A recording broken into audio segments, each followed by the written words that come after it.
Welcome to the Learning Pines YouTube. We hope this video helps.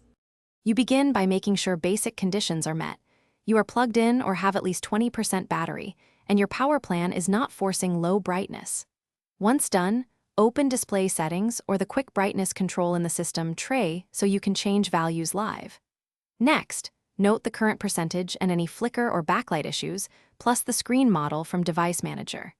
These facts guide the next steps and prevent chasing the wrong problem. Now you tackle software. Update graphics and display drivers using Device Manager or the vendor's installer, because outdated drivers often clamp brightness controls.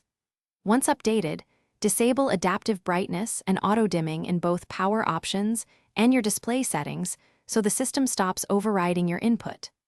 Then run the manufacturer's display utility or Windows calibration tool to set brightness and gamma properly. This ensures the control maps to actual backlight output.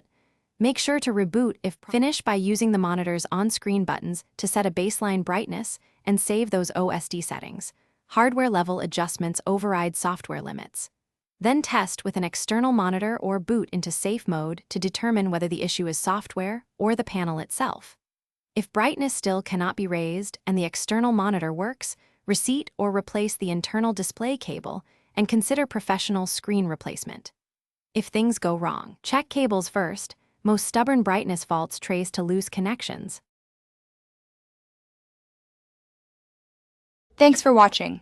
Consider subscribing if we helped you.